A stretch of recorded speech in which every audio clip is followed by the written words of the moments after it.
إن الحمد لله نحمده ونستعينه ونستغفره ونعوذ بالله من شرور أنفسنا وسيئات أعمالنا من يهده الله فلا مضل له ومن يضلل فلا هادي له وأشهد أن لا إله إلا الله وحده لا شريك له وأن محمدًا عبده ورسوله يا أيها الذين آمنوا اتقوا الله حق تقاته ولا تموتن إلا وأنتم مسلمون يا أيها الناس اتقوا ربكم الذي خلقكم من نفس واحدة وخلق منها زوجها وبث منهما رجالا كثيرا ونساء واتقوا الله الذي تساءلون به والأرحام إن الله كان عليكم رقيبا يا أيها الذين آمنوا اتقوا الله وقولوا قولا سديدا يصلح لكم أعمالكم ويغفر لكم ذنوبكم ومن يطع الله ورسوله فقد فاز فوزا عظيما أما بعد فأعوذ بالله من الشيطان الرجيم ومن يبتغ غير الإسلام دينا فلن يقبل منه وهو في الآخرة من الخاسرين وقال الحق سبحانه وتعالى قل إن هدى الله هو الهدى لائق التکریم سامعین مکرم، اللہ ذوالجلال ہم سب کے خالق و مالک اور رازق ہیں، وہی ذات قادر مطلق ہے، مالک الملک کا احسان عظیم ہے کہ اس نے مخلوق کی رشد و ہدایت کے لیے انبیاء اور رسل کو مبعوث کیا۔ 1,24,000 پیغمبروں کا مشترکہ دین اسلام ہے۔ شرع لکم من الدین ما وصى به نوحا والذی اوحینا الیک وما وصینا به ابراہیم وموسى وعیسى ان اقیموا الدین ولا تتفرقوا فیہ۔ اللہ ذوالجلال کے پیغمبروں نے رب تعالیٰ کے پیغامات کو پہنچانے کے لیے دن رات محنتیں کی۔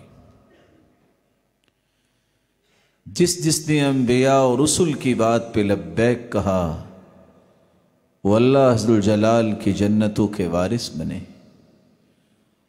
اور جنہوں نے انبیاء اور رسل کی مخالفت کی اور ان کے اوامر کی پرواہ نہ کی،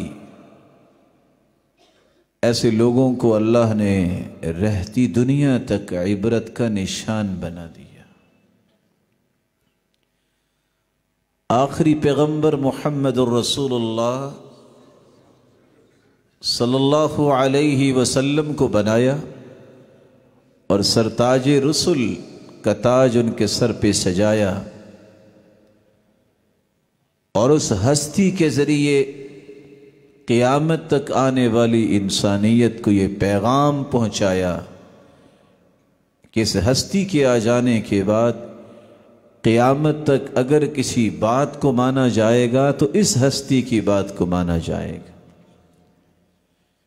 لو كان موسى حيا لما وسعه الا اتباعي. تمام پیغمبروں سے بھی اللہ ذوالجلال نے وعدہ لیا تھا کہ اگر یہ ہستی آ جائے تو کیا تم اس پر ایمان لاؤ گے؟ لَتُؤْمِنُنَّ بِهِ وَلَتَنصُرُنَّ، اس کی مدد کرو گے؟ سب نے بیک زبان اس بات کا وعدہ کیا تھا کہ اس ہستی کے آ جانے کے بعد کسی کا قانون اور ضابطہ نہیں چلے گا، اس کو اس ہستی کی اتباع کرنی پڑے گی۔ سیدنا موسیٰ علیہ السلام جو کلیم اللہ ہے، اگر وہ بھی ہوں تو بھی اللہ کے رسول کی ہی اتباع کرتے۔ رسول اکرم صلی اللہ علیہ وآلہ وسلم نے فرمایا تھا، اللہ تعالیٰ نے مجھے کچھ ایسے انعامات سے نوازا ہے جو کسی اور پیغمبر کو اللہ نے عطا نہیں کیے۔ ان میں سے ایک انعام یہ بھی ہے، وَجُعِلَتْ أُمَّتِي خَيْرُ الْأُمَمِ، میری امت کو پچھلی تمام امتوں سے بہترین امت بنایا گیا۔ وَجُعِلَ صُفُوفُهَا كَصُفُوفِ الْمَلَائِكَةِ، اور میری امت کی صفیں فرشتوں کی صفوں جیسی ہیں۔ اور رسول اللہ صلی اللہ علیہ وسلم نے خود فرمایا، انتم تتمون 70 امہ انتم خیرها واکرمها علی اللہ عز وجل، میرے صحابہ تم 70ویں امت ہو اور اللہ ذوالجلال کے ہاں عزت والی اور بہترین امت تم ہو۔ رسول اللہ صلی اللہ علیہ وسلم نے فرمایا، صحیح بخاری کی روایت ہے، قیامت کا دن ہوگا، 120 صفیں جنت میں جائیں گی، آدم علیہ السلام سے لے کر قیامت تک آنے والی انسانیت کی 120 صفیں جنت میں جائیں گی، ان میں سے 80 صفیں صرف امت محمدیہ کی ہوں گی۔ رسول اللہ صلی اللہ علیہ وسلم نے اس لیے فرمایا، والذی نفسی بیدہ لا يسمع بی احد من هذه الامہ یہودی ولا نصرانی ولم يؤمن بالذی ارسلت به الا كان من اہل النار، اس ذات کی قسم جس کے ہاتھ میں میری جان ہے، اس امت میں سے کوئی یہودی کوئی عیسائی جس نے رسول اللہ صلی اللہ علیہ وسلم کے بارے میں سن لیا پھر وہ ایمان نہیں لاتا، اللہ قیامت کے دن اس یہودی اور عیسائی کو اگر اسی حالت میں وہ مر گیا ایمان لائے بغیر، اللہ اسے جہنم کا ایندھن بنائے۔ سیدنا عمر رضی اللہ تعالی عنہ اس لیے فرمایا کرتے تھے، اِنَّا كُنَّا أَذَلَّ قَوْمٍ فَأَعَزَّنَا اللَّهُ بِالْإِسْلَامِ فَمَهْمَا نَطْلُبُ الْعِزَّ بِغَيْرِ مَا أَعَزَّنَا اللَّهُ بِهِ أَذَلَّنَا اللَّهُ، ہم ذلیل ترین قوم تھے، اللہ نے ہمیں عزت دی ہے تو اسلام کی وجہ سے دی ہے، اگر ہم نے اسلام کو چھوڑ کر عزت کسی اور طریقے سے حاصل کرنا چاہی تو اللہ ذوالجلال ہمیں دوبارہ ذلیل کرنے پر بھی قادر ہے۔ وَمَنْ يَبْتَغِ غَيْرَ الْإِسْلَامِ دِينًا فَلَنْ يُقْبَلَ مِنْهُ، قیامت کے دن جو دین اسلام کے علاوہ کوئی اور زندگی کا دستور، کوئی اور قانون زندگی کے مطابق زندگی گزارنے والا، کسی اور دین کا پیروکار اگر کوئی دین لے کے آئے گا فَلَن يُقْبَلَ مِنْهُ، اس سے قبول ہی نہیں کیا جائے گا، وَهُوَ فِي الْآخِرَةِ مِنَ الْخَاسِرِينَ، بلکہ قیامت کے دن وہ خسارہ پانے والوں کی صف میں کھڑا کیا جائے۔ جب یہ بات طے ہوئی کہ دین اسلام 1,24,000 پیغمبروں کا مشترکہ دین ہے، جب یہ بات طے ہوئی کہ اللہ ذوالجلال نے رسول اللہ صلی اللہ علیہ وسلم کو پوری کائنات سے اعلیٰ اور ارفع اور اسما بنایا ہے۔ جب یہ بات طے ہوئی کہ قیامت تک آنے والی انسانیت کے لیے اگر کوئی رول ماڈل ہے، کوئی ہستی اگر نمونہ ہے، تو وہ ہے محمد الرسول اللہ صلی اللہ علیہ وسلم۔ تو پھر یہ چوتھی بات بھی طے ہونی چاہیے کہ ایک مسلمان کو زندگی گزارنی ہے تو اس ہستی کے طریقے کے مطابق گزارنی۔ جس ہستی سے اللہ کے رسول کو پیار ہے اس سے ہمیں محبت کرنا ہوگی، جس سے اس ہستی نے مخالفت کی ہے ان لوگوں سے ہمیں مخالفت کرنا ہوگی۔ رسول اللہ صلی اللہ علیہ وآلہ وسلم کی زندگی کو اگر انسان پڑھتا ہے تو پتہ چلتا ہے کہ آپ صلی اللہ علیہ وسلم نے خائن یہودیوں کی مخالفت کی، ظالم عیسائیوں کی مخالفت کی، ایک نہیں 10 ایسے کاموں میں 20 کاموں میں امت کو حکم دیا ان کی مخالفت کرو، یہودیوں کی، عیسائیوں کی، مجوسیوں کی، مشرکوں کی۔ سبب کیا ہے؟ یہ اللہ ذوالجلال کے فیصلے کو ٹھکرانے والے ہیں، یہ انبیاء کو قتل کرنے والے ہیں، یہ ظلم اور ستم کی چکیاں چلانے والے ہیں۔ ان کے ساتھ کبھی بھی محبت نہ بڑھائیے گا، یہ اس وقت تک تم سے راضی نہیں ہوں گے جس طرح قرآن نے کہہ دیا ہے وَلَن تَرْضَىٰ عَنْكَ الْيَهُودُ وَلَا النَّصَارَىٰ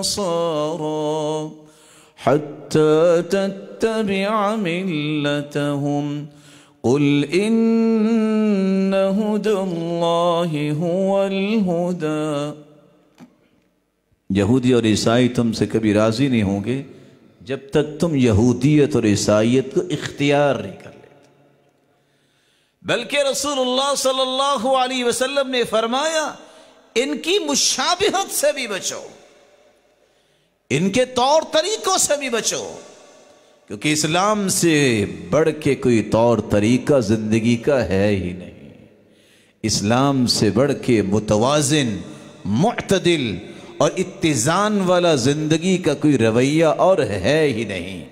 روئے زمین پر اگر بہترین سلیقہ اور طریقہ زندگی کسی نے دیکھنا ہے تو وہ ہے جو ان مسلمانوں نے اختیار کیا جو رسول اللہ صلی اللہ علیہ وسلم کی سنت کے مطابق زندگی گزارنے کا ڈھنگ جانتے ہیں۔ اس لیے آپ صلی اللہ علیہ وسلم نے فرمایا من تشبہ بقوم فہو منہم، جو کسی قوم سے مشابہت اختیار کرتا ہے وہ انہی میں سے ہے۔ لیس منا من عمل بسنت غیرنا، جو ہمارے طریقے کو چھوڑ کر کسی اور کے طریقے کو اختیار کرتا ہے اس کا میرے ساتھ کوئی تعلق نہیں ہے۔ اور جو تشابہ اختیار کرتا ہے کسی کے ساتھ، قیامت کو اسی کے ساتھ ہی اٹھایا جائے گا۔ رسول اللہ صلی اللہ علیہ وسلم نے فرمایا وَجُعِلَ الذُّلُّ وَالصَّغَارُ عَلَى مَنْ خَالَفَ أَمْرِي، ذلت اور رسوائی اللہ اس پہ ڈال دیں گے جس نے محمد مصطفیٰ کی مخالفت کی۔ وَمَن تَشَبَّهَ بِقَوْمٍ فَهُوَ مِنْهُمْ، جو کسی بھی قوم سے مشابہت اختیار کرے گا وہ انہی میں سے ہوگا۔ آپ صلی اللہ علیہ وسلم نے کن کن کاموں میں یہودیوں اور عیسائیوں کی مخالفت کرنے اور ان کی مشابہت سے بچنے کا حکم دیا؟ نمبر 1، آپ صلی اللہ علیہ وسلم نے فرمایا لا تشبہوا بالیہود ولا بالنصارى، مسلمانوں نہ یہودیوں کی مشابہت کرو نہ عیسائیوں کی مشابہت کرو، فإن تسلیم اليہود الاشارة بالاصابع، یہودی سلام کرتا ہے انگلیوں کے ساتھ، وإن تسلیم النصارى الاشارة بالاکف، عیسائی سلام کرتا ہے اپنی ہتھیلی کے ساتھ۔ مسلمان کا یہ سلام نہیں ہوتا، یہ یہودی اور عیسائیوں کا طریقہ ہے۔ مسلمان کا سلام یہ ہے السلام علیکم ورحمۃ اللہ وبرکاتہ، اور مصافحہ کرتا ہے كان رسول اللہ صلی اللہ علیہ وسلم، اللہ کے رسول صلی اللہ علیہ وسلم کا طریقہ تھا کہ آپ مصافحہ کیا کرتے، اور مصافحہ کرنے کے بعد اس وقت تک ہاتھ نہ چھڑاتے جب تک دوسرا نہ چھوڑتا، بلکہ آپ نے فرمایا ما من مسلمین یلتقیان فیتصافحان الا غفر لہما قبل ان یتفرقا، جب دو مسلمان ملتے ہیں مصافحہ کرتے ہیں، ان کے ہاتھ جدا بعد میں ہوتے ہیں، دونوں کے گناہ پہلے معاف ہو چکے ہوتے ہیں۔ رسول اللہ صلی اللہ علیہ وسلم نے یہ تعلیم بھی دی، اگر کوئی دور ہے تو ہاتھ کا اشارہ کر کے سلام بھی بولو، اکیلا ہاتھ کا اشارہ نہ کرو۔ رسول اللہ صلی اللہ علیہ وسلم نے یہودیوں کا سلام، عیسائیوں کا سلام، اس کے طریقے، اس سے مشابہت کرنے سے منع کیا، بلکہ وہ سلام سکھایا جو اللہ ذو الجلال نے جبریل کو بھجوایا، اور آدم علیہ السلام کو آ کے کہا کہ وہ سامنے بیٹھے ہیں، جاؤ ان کو سلام کہو، جو وہ جواب دے یہی سلام آپ کا ہے اور آپ کی امت کا ہے۔ رسول اللہ صلی اللہ علیہ وآلہ وسلم نے تو یہاں تک فرمایا السلام قبل الکلام، بات کرنے سے پہلے سلام کیا کرو، بلکہ فرمایا لا تأذنوا لمن لم يبدأ بالسلام، کوئی سلام کہے بغیر تمہارے پاس آنا چاہتا ہے اسے آنے کی اجازت نہ دو، ومن بدأ بالکلام قبل السلام فلا تجیبوا، جو بات کرتا ہے سلام نہیں کہتا اس کی بات کا جواب نہ دو، بلکہ رسول اللہ صلی اللہ علیہ وسلم نے ریاست مدینہ کی بنیاد جب رکھی، سب سے پہلا آرٹیکل جو مسلمانوں کے ہاتھ لگا اس ریاست کا وہ یہ تھا افشوا السلام، سلام کو عام کرنا، وَأَطْعِمُوا الطَّعَامِ، لوگوں کو کھانا کھلانا، وَصِلُوا الْأَرْحَامِ، رشتہ داروں سے اچھا برتاؤ کرنا، وَصَلُّوا بِاللَّيْلِ وَالنَّاسُ نِيَامٌ، اور اس وقت تہجد پڑھنا جب لوگ سو رہے ہو۔ ادب سے گزارش ہے کہ خطبے کے دوران اس طرح پکڑ کے بیٹھنا منع ہے۔ سلامت رہیں۔ رسول اللہ صلی اللہ علیہ وسلم نے ایک دوسری بات بتائی، جب نماز فرض ہوئی صحابہ نے مشورہ کیا، ایک کی رائے آئی اتخذوا ناقوسا کناقوس النصارى، عیسائیوں کی طرح جس طرح وہ عبادت کے لیے بلاتے ہیں اسی طرح اگر ہم بھی کام کر لیں ناقوس بجائیں، فرمایا نہیں میں عیسائیوں کی طرح کام نہیں کروں گا۔ دوسری رائے آئی بلبوقا کقرن الیہود، یہودیوں کی طرح بگل بجائیں لوگ اکٹھے ہوں گے، فرمایا نہیں۔ آگ جلائیں جس طرح مجوسی کرتے ہیں، کہا نہیں، ان کی مخالفت کرنی ہے۔ اولا تبعثون رجلا، عمر رضی اللہ تعالیٰ عنہ فرماتے ہیں آپ کسی آدمی کو کیوں نہیں بھیجتے ینادی بالصلاة، وہ نماز کے لیے ندا لگائے، اللہ کے رسول نے حکم دیا قم یا بلال فنادی بالصلاة، بلال اٹھو اذان کہو لوگ نماز کے لیے جمع ہو جائیں۔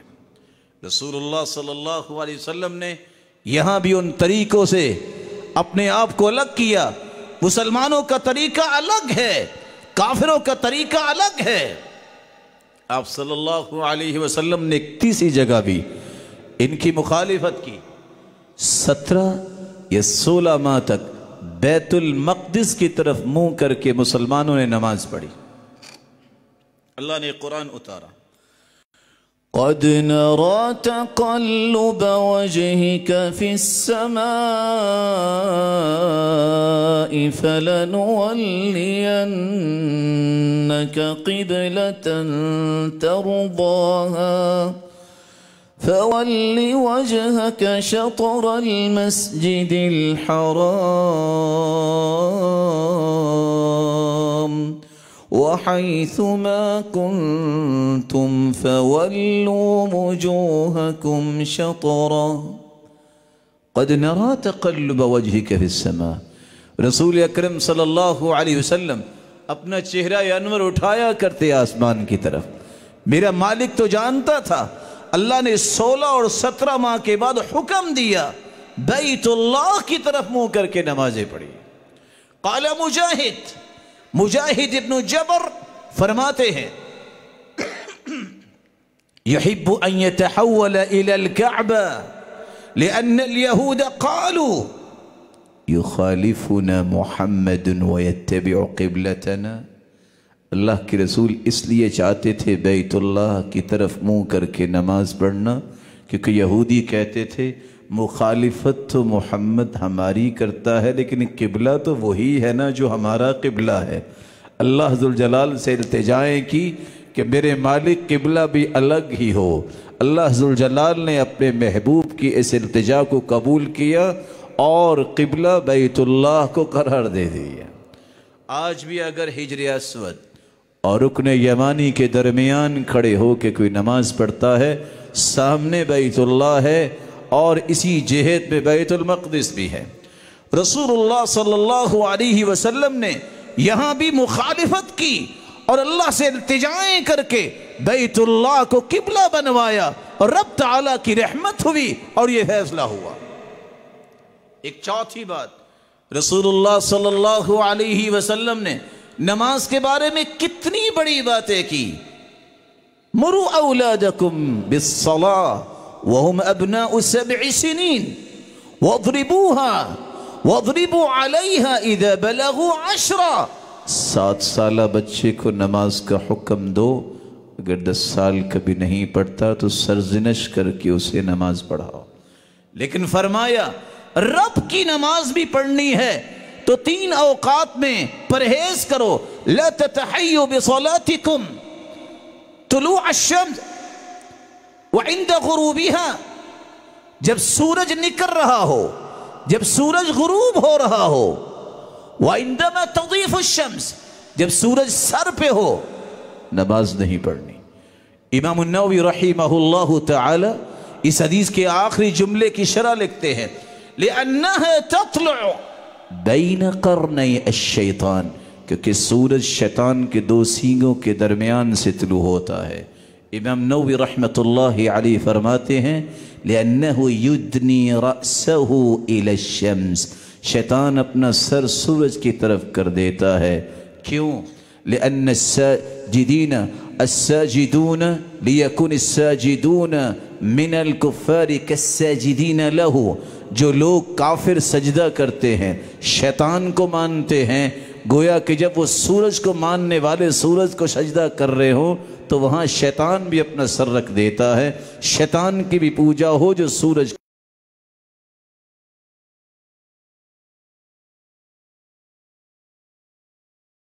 صلی اللہ علیہ وسلم نے یہاں بھی حکم دیا. 3 اوقات نہانا رسول اللہ صلی اللہ علیہ وسلم ان نصلی فیہن وان نقبر فیہن موتانا.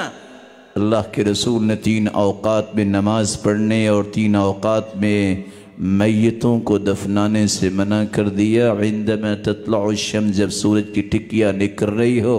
وعندما تضيف الشمس، جب سورج سر پہ آ جائے. وعندما تغرب الشمس، جب سورج غروب ہو رہا ہو. نہ ان 3 اوقات میں نماز پڑھیے، اللہ کے سامنے بھی سجدہ نہ کیجئے، اور نہ ہی اس وقت اپنی میتوں کو دفنائیے. تھوڑا سا انتظار کر لیجئے. مخالفت کس کی؟ کیونکہ کافر سورج کو سجدہ کرنے والے ان کی مشابہت نہ ہو جائے، دیکھنے والا کہیں یہ نہ سمجھے کہ یہ سورج کو سجدہ کر رہے ہیں.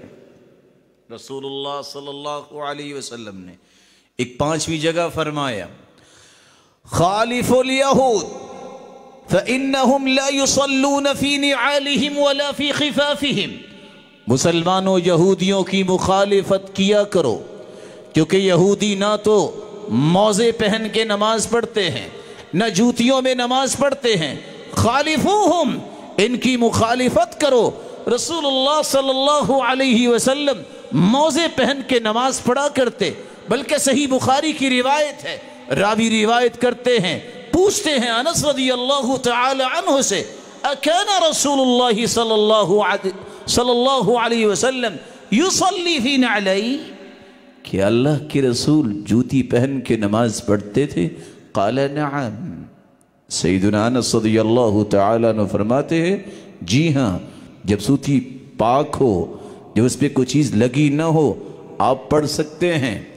آج کل کے دور میں جب مسجدوں میں کارپٹ آ گئے تو آپ اگر میدان میں نماز پڑھتے ہیں تو آج بھی یہ کام کر سکتے ہیں۔ اور آج مجاہدین اور فوج، اللہ تعالیٰ سب کی حفاظت فرمائے، جب نماز کا وقت ہوتا ہے کیسے اسی طرح ہی نماز پڑھتے ہیں۔ آپ صلی اللہ علیہ وسلم جوتی کو دیکھتے، کچھ چیز لگی ہوئی تو نہیں ہے، اس کو زمین پر رگڑ دیتے، وگرنہ اسی طرح نماز پڑھ لیتے۔ رسول اللہ صلی اللہ علیہ وسلم نے ایک چھٹی بات بھی بتائی، فرمایا عیسائیوں کی سحری، اہل کتاب کی سحری، یہودیوں کی سحری اور ہماری سحری میں فرق کیا ہے؟ فصل ما بین صیامنا وصیام اہل الکتاب اکلت السحر، مسلمان سحری کھا کے روزہ رکھتا ہے، اہل کتاب کہتے ہیں سحری کی ضرورت نہیں، بلکہ اللہ کے رسول نے فرمایا تسحروا فإن فی السحور برکہ، سحری کیا کرو اس میں برکت ہے۔ هو الغداء المبارک، یہ برکتوں والا کھانا ہے۔ تسحروا ولو جرعة من ماء، پانی کا ایک گھونٹ بھی بھر لو، سحری ضرور کیا کرو۔ نعم سحور المرء، نعم سحور المؤمن التمر، مومن کی بہترین سحری کھجور ہے۔ رسول اکرم صلی اللہ علیہ وسلم نے سحری کی تاکید کی، کیونکہ اہل کتاب سحری کو ضروری نہیں سمجھتے۔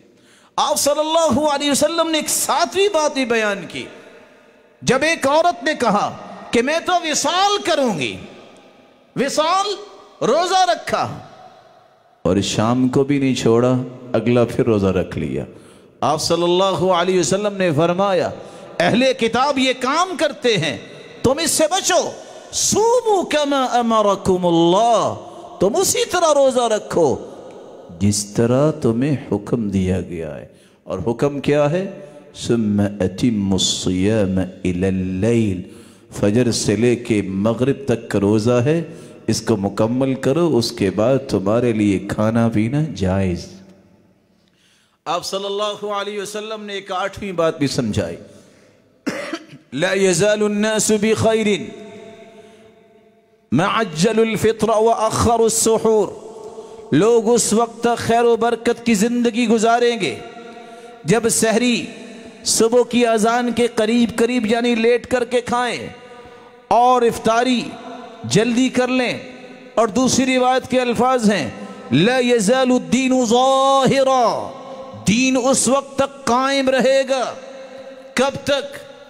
جب تک سحری لیٹ کی جائے گی اور افطاری جلدی کی جائے گی۔ ساتھ ہی فرمایا وَإِنَّ الْيَهُودَ وَالنَّصَارَى يُؤَخِّرُونَ، یہودی اور عیسائی افطاری کو لیٹ کرتے ہیں، تمہیں افطاری جلدی کرنی ہے، جب اذان ہو جائے تو افطاری کر لو۔ رسول اللہ صلی اللہ علیہ وسلم نے یہاں بھی یہودی اور عیسائیوں کی مخالفت کی بات کی کہ تمہیں ایسے کرنا ہے، اسی میں ہی برکت ہے، اسی طرح ہی دین قائم رہے گا، کیونکہ یہودی اور عیسائی افطاری جلدی نہیں کرتے۔ آپ صلی اللہ علیہ وآلہ وسلم نے ایک نویں بات بھی سمجھائی۔ آپ صلی اللہ علیہ وسلم سے جب سوال کیا گیا کہ یوم عاشوراء 10 محرم کے روزے کے بارے میں آپ کا کیا فرمان ہے؟ فرمایا یکفر السنة الماضیہ، ایک سال کے گناہوں کو اللہ معاف کر دیتے ہیں۔ آپ مدینے میں تشریف لائے، یہودی 10 محرم کا روزہ رکھتے تھے، اللہ کے رسول صلی اللہ علیہ وسلم نے پوچھا یہ روزہ کیوں رکھتے ہیں؟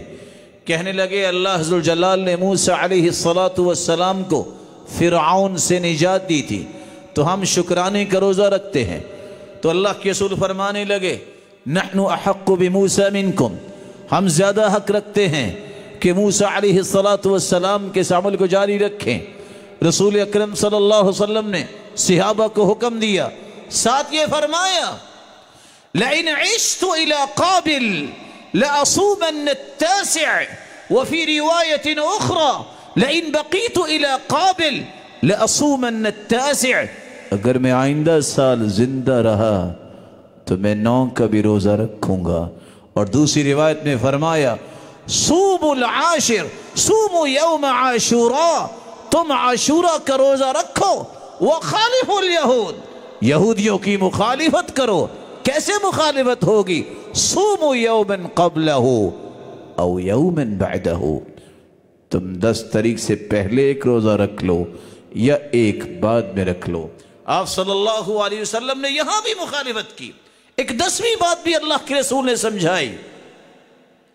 آپ صلی اللہ علیہ وسلم کے بارے میں روایت کرنے والے روایت کرتے ہیں کان رسول اللہ صلی اللہ علیہ وسلم اکثر ان یصوم یوم السبت والاحد، اللہ کے رسول ہفتے اور اتوار کا روزہ رکھتے۔ پوچھا اللہ کے رسول عام دنوں میں اتنا نہیں رکھتے، سوموار اور اسی طرح جمعرات کا تو آپ کا معمول تھا۔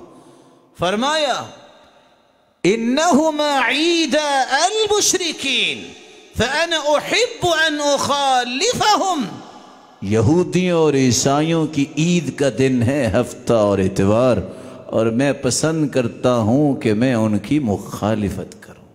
رسول اکرم صلی اللہ علیہ وسلم نے یہاں بھی مخالفت کی۔ آپ صلی اللہ علیہ وسلم نے ایک 11واں عمل بھی پیش کیا۔ جب حاجی میدان عرفات سے آتے، مزدلفہ رات گزارتے، صبح نماز ہوتی تو آپ نے حکم دیا مسلمانوں سورج طلوع ہونے سے پہلے مینا کی طرف جانا ہے۔ کیوں؟ اس لیے مشرک بھی یہ کام تو کرتے تھے، حج کرتے تھے مشرک، لیکن پھر بھی مشرک کہلاتے تھے کیونکہ اپنی منمانی کرتے تھے، اپنے باپ دادا کے دین کے مطابق یہ کام کرتے تھے۔ وہ اس وقت تک وہاں سے نہیں جاتے تھے جب تک سورج طلوع نہ ہو جاتا، بلکہ کہنے والا کہتا اشرق سبیر، کیا سبیر پہاڑ روشن ہو گیا ہے تب جائیں گے۔ اللہ کے رسول نے فرمایا مشرکوں کی مخالفت کرو، یہ سورج طلوع ہونے کے بعد جاتے ہیں۔ نہیں، میرے صحابہ اٹھو، سورج نکلنے سے پہلے ہی ہم مینا کی طرف جائیں گے۔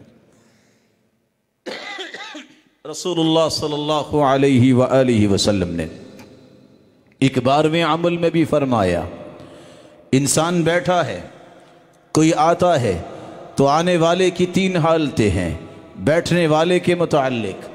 آپ صلی اللہ علیہ وسلم نے جب تشریف فرما تھے، دائیں بائیں لوگ کھڑے ہو گئے، فرمایا لا تقوموا کما یقوم الاعاجم، اس طرح نہ کھڑے ہوا کرو جس طرح کافر کھڑے ہوتے ہیں اپنے بادشاہوں کے پاس۔ یہ طریقہ اللہ کے رسول نے پسند نہیں کیا۔ القیام علی، جائز نہیں۔ دوسرا طریقہ، ایک شخص بیٹھا ہے اور اس کا جی چاہے کہ جب کوئی آئے تو اس کی کیفیت ایسی ہو، ایک بڑا انسان آتا ہے، آج بھی کسی جگہ پہ سارے کھڑے ہو جاتے ہیں، فرمایا من اراد ان يتمثل له الرجال قياما فليتبوأ مقعده من النار، جس کی یہ تمنا بن جائے کہ میرے آنے سے لوگ کھڑے ہو جائیں، وہ اپنا ٹھکانہ جہنم میں بنا لیں۔ القیام له، یہ بھی جائز نہیں ہے۔ اللہ کے رسول صلی اللہ علیہ وسلم نے ایک تیسرا طریقہ بتایا۔ جب صحابی کو گدھے پہ سوار کر کے لا رہے تھے، سردار تھے، ان کو تیر لگا ہوا تھا، آپ نے فرمایا قوموا الی سیدکم، اپنے سردار کی طرف اٹھو اور اس کو مناسب جگہ پہ بٹھاؤ۔ جب انسان بیٹھا ہے کوئی آ جائے تو اٹھنا اس کو بھی جائز قرار نہیں دیا، اور اگر بیٹھا ہے لوگ ادھر ادھر کھڑے ہو جائے اس کو بھی اللہ کے رسول نے پسند نہیں کیا۔ لیکن کسی کو مناسب جگہ پہ بٹھانے کے لیے آپ کسی بڑے کے لیے اٹھ کے اس کو مناسب جگہ پہ بٹھا سکتے ہیں، جیسا کہ رسول اللہ صلی اللہ علیہ وسلم نے حکم دیا۔ اور سیدہ فاطمہ تشریف لاتی تو آپ کھڑے ہو کے استقبال کر کے اپنی جگہ پہ بٹھاتے، جیسا کہ اللہ کے رسول جاتے تو سیدہ فاطمہ ایسا ہی ان کے ساتھ کرتی رضی اللہ عنہا و ارضاہا۔ یہاں بھی اللہ کے رسول نے کافروں کی مشابہت سے بچایا، کہا اس طرح نہ کھڑے ہو جاؤ جس طرح کافروں کا طریقہ ہے۔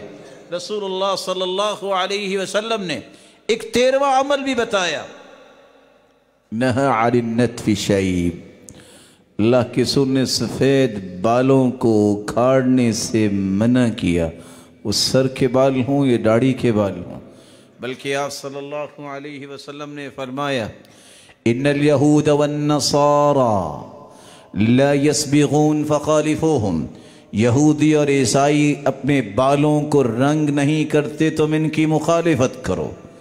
رسول اکرم صلی اللہ علیہ وسلم نے یہ بھی فرمایا ما من رجل یشیب فی الاسلام شیبہ، جس کے بال اسلام کی حالت میں سفید ہو جائیں، الا كانت بكل شیبۃ، ہر بال کے بدلے اس کا گناہ بھی معاف، درجہ بھی بلند، نیکی بھی لکھی جائے گی، اور ہر بار کے بدلے اسے قیامت کو روشنی نصیب ہوگی۔ رسول اللہ صلی اللہ علیہ وآلہ وسلم نے یہاں حکم دیا ان الیہود والنصارى لا يسبغون فخالفوهم، تم مخالفت کرو یہودیوں اور عیسائیوں کی، وہ رنگ نہیں کرتے تم رنگ کر سکتے ہو، بلکہ دوسری روایت میں آتا ہے حمروا وصفروا، زرد رنگ اور سرخ رنگ کر سکتے ہو۔ آپ صلی اللہ علیہ وسلم نے صرف منع کیا وَجَنِّبُوهُ السَّوَادِ، سیاہ رنگ سے اپنے آپ کو بچاؤ۔ رسول اللہ صلی اللہ علیہ وسلم نے ایک 14ویں عمل کی طرح بھی اشارہ کیا، خالف الیہود، خالف النصارى، خالف المجوس، خالف المشرکین، یہودیوں کی مخالفت کرو، عیسائیوں کی مخالفت کرو، مجوسیوں کی مخالفت کرو اور مشرکوں کی مخالفت کرو۔ کیسے مخالفت ہوگی؟ فَاعْفُوا اللِّحَىٰ، داڑھیوں کو معاف کر دو، وَاحْفُوا الشَّوَارِبَ، اور اپنی مونچھوں کو کٹواؤ۔ بلکہ رسول اللہ صلی اللہ علیہ وسلم نے فرمایا جب ان سے کہا گیا ان اہل الکتاب یقصون عنانینہم ویوفرون سبالہم، اہل کتاب کیا کرتے ہیں؟ اپنی مونچھوں کو بڑھاتے ہیں اور اپنی داڑھیوں کو کٹواتے ہیں۔ فرمایا وفروا عنانینکم وقصوا سبالکم، تم داڑھیوں کو بڑھاؤ اور مونچھوں کو کٹواؤ۔ فاعفوا اللحیٰ، داڑھی کو معاف کرو۔ وفروا اللحیٰ، داڑھیوں کے بالوں کو وافر کرو۔ ارخوا اللحیٰ، اور اپنے داڑھی کے بالوں کو لٹکاؤ۔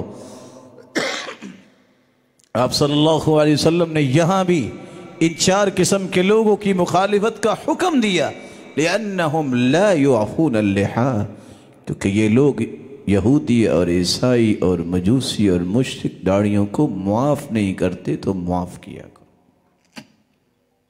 آپ صلی اللہ علیہ وسلم نے ایک 14ویں عمل کے بارے میں بھی فرمایا، نہا رسول اللہ صلی اللہ علیہ وسلم عن القزع، قزع سے رسول اللہ صلی اللہ علیہ وسلم نے منع کیا، فإنها طریقة اليہود، فإنها زی اليہود، کیونکہ یہ یہودیوں کا طریقہ ہے۔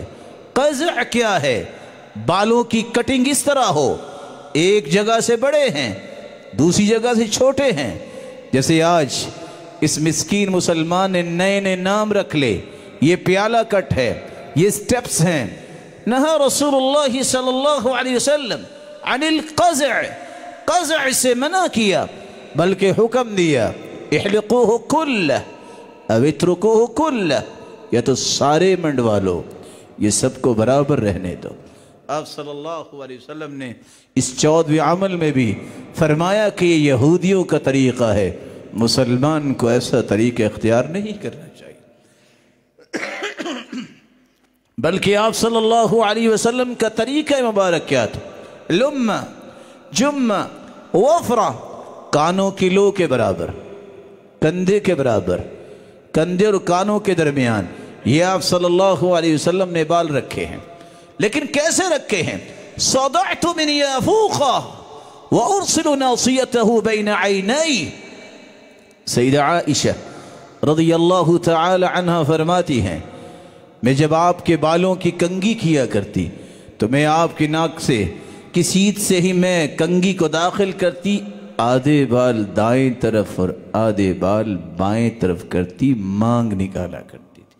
آپ صلی اللہ علیہ وسلم کو جب تک یہ حکم نہیں ملا آپ اس وقت تک اپنے بالوں کو لٹکاتے جس طرح کہ اہل کتاب تھے۔ جب یہ حکم آیا تو اللہ کے پیارے پیغمبر نے اپنی امت کو یہ طریقہ سمجھا دیا عمل کر کے کہ مومن جو ہے وہ مانگ نکالا کرتا ہے، آدھے بال کو دائیں طرف اور آدھے بال بائیں طرف کرتا ہے۔ ایک 15واں عمل جو رسول اللہ صلی اللہ علیہ وسلم نے فرمایا، لَتَتَّبِعُنَّ سُنَنَ مَنْ كَانَ قَبْلَكُمْ شِبْرًا بِشِبْرٍ وَزِرَاعًا بِزِرَاعٍ حتى لو أن أحدهم دخل جحر ضب لدخلتموه ولو أن أحدهم جامع امرأته بالطريق لفعلتموه۔ لوگوں یہ بات یاد رکھنا، جب کوئی دین سے دور ہوگا تو ایسا وقت بھی آئے گا یہودیوں اور عیسائیوں کے قدم پہ قدم رکھ کے ان کی نقالی کرنا چاہو گے۔ اگر کوئی کسی بل میں داخل ہوگا تو تم بھی سوچو گے کہ پتہ نہیں اس کے اندر کیا تھا، میں بھی ذرا جا کے دیکھوں۔ اور اگر ان کے اندر تو حیا نہیں، اگر وہ راستوں میں اپنی بیویوں سے مباشرت کریں گے تو تم بھی ان کی نقالی کرو گے۔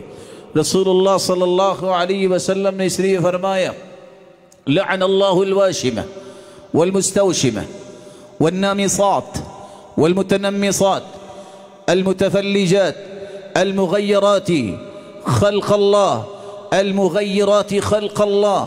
ایسی عورتیں جو وشم کرنے والی ہیں، پلکنگ کرتی ہیں، تھریڈنگ کرتی ہیں یا پلکنگ کرواتی ہیں یا تھریڈنگ کرواتی ہیں، اور ایسی عورتیں جو اپنے جسم پہ سیاہی گدواتی ہیں، کرنے والی اور کروانے والی، والموصلات نقلی بال لگوانے والی، سب پہ لعنت کی ہے۔ بلکہ ایک عورت آئی آ کے کہتی ہے یا رسول اللہ میں اپنی بیٹی کی شادی کرنا چاہتی ہوں، فقد تمعر شعر رأسها، اس کے بال ہی نہیں ہیں، کیا میں نقلی بال لگوا لوں؟ فرمایا سنو انہو قد لعن الموصولات، نقلی بال لگوانے والیوں پہ اللہ نے لعنت کی ہے۔ اور بنی اسرائیل اس کو عذاب تو ملا ہی ملا، لیکن کب؟ حین اتخذ نساؤہم قصة من شعر، جب انہوں نے اپنے بالوں کے جوڑے بنانا شروع کیے، جس کے بارے میں صحیح مسلم کی روایت ہے صنفان من اہل النار، رسول اکرم صلی اللہ علیہ وسلم نے فرمایا 2 قسم کے لوگ جہنمی ہیں، لم ارہما بعد، میں نے ابھی تک نہیں دیکھے۔ ایک وہ لوگ جو ظالم ہیں، جن کے ہاتھ میں گائے کی دم کی طرح کوڑے ہوں گے، جو لوگوں کو ماریں گے، ظلم کریں گے۔ اور دوسری قسم نساء کاسیات عاریات مائلات ممیلات، ایسی عورتیں جو لباس پہننے کے باوجود عریاں نظر آتی ہیں، لوگ ان کی طرف مائل، وہ لوگوں کی طرف مائل، رؤوسہن کاسنمۃ البخت المائلہ، اور ان کے سروں پہ بالوں کی اس طرح کی ترتیب ہوگی، جوڑے ہوں گے جیسے بختی اونٹ کی کوہان اٹھی ہے۔ لا يدخلن الجنة ولا يجدن ريحها وإن ريحها ليوجد من مسيرة كذا وكذا، جنت میں جانا تو دور کی بات ہے، اگر توبہ نہیں کرے گی جنت کی خوشبو نہیں پائیں گی۔ اللہ ذوالجلال امت اسلامیہ کی حفاظت فرمائے اور ان تمام رویوں سے توبہ کرنے کی توفیق عطا فرمائے جس سے اللہ کے رسول نے منع کیا ہے، اور اسلامی طور طریقے اختیار کرنے کی توفیق عطا فرمائے۔ وآخر دعوانا الحمد للہ رب العالمین۔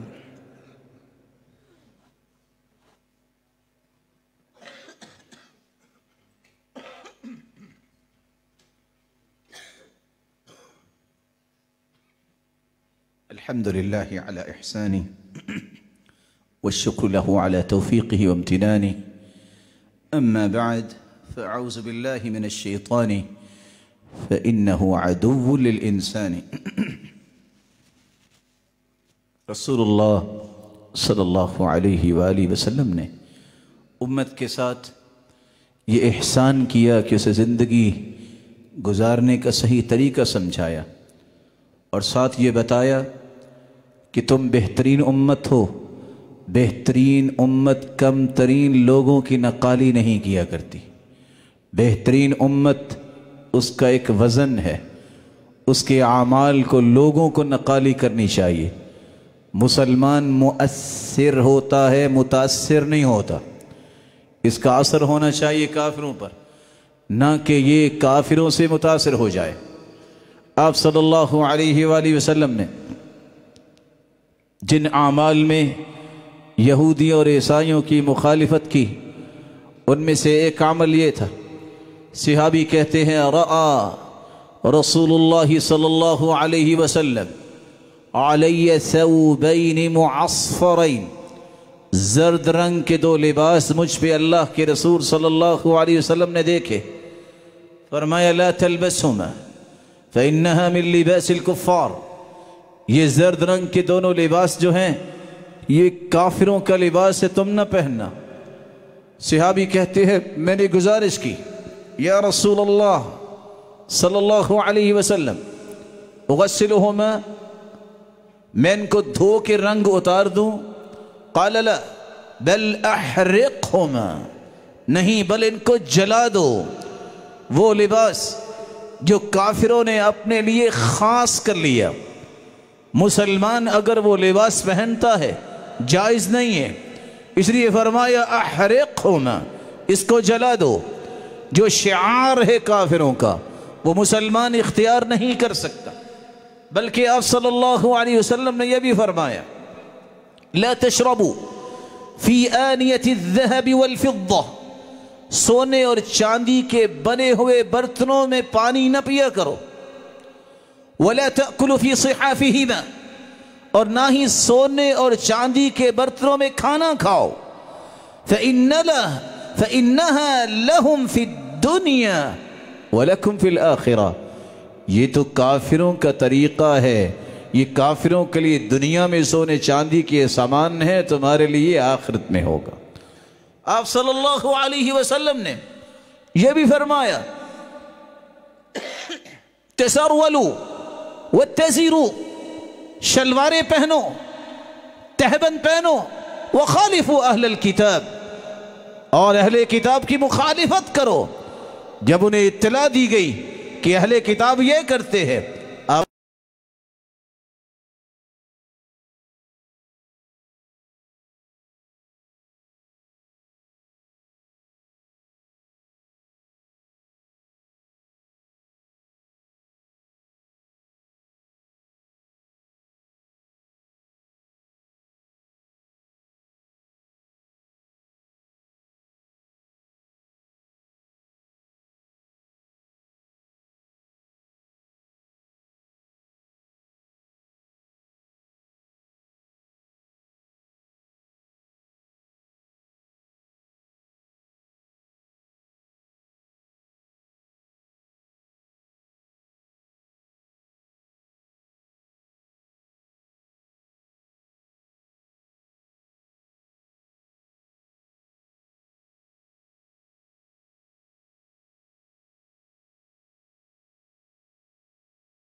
دیا جس طرح وہ کرتے نہیں اس طرح کرو تاکہ ان کی مخالفت ہو۔ ہر وہ لباس جو کافروں کا شعار بن جائے، رسول اللہ صلی اللہ علیہ وسلم کے حکم کے مطابق مومنوں کو اس سے گریز کرنی چاہیے۔ رسول اللہ صلی اللہ علیہ وسلم کو جب یہ پتہ چلا کہ جب عورت حیض کی حالت میں ہوتی ہے یہودی گھر سے باہر نکال دیتے ہیں، ساتھ بٹھا کے کھانا نہیں کھلاتے بلکہ گھر سے نکال دیتے ہیں، اللہ کے رسول صلی اللہ علیہ وسلم کو اطلاع ملی لم یواکلوها ولم یجامعوها فی البیت، نہ اس کو گھر میں رکھتے ہیں۔ اللہ کے رسول صلی اللہ علیہ وسلم نے کہا مخالفت کرو ان یہودیوں کی، مسلمان ہے۔ اور ساتھ اللہ کے رسول نے فرمایا ان الحیض لیست فی یدک، عائشہ رضی اللہ تعالی عنہ سے کہا یہ آپ کے ہاتھ کو تو حیض نہیں لگا، گھر میں ہی رکھے مسلمان، کھانا بھی کھاتا ہے، بلکہ فرمایا اصنعوا کل شیء،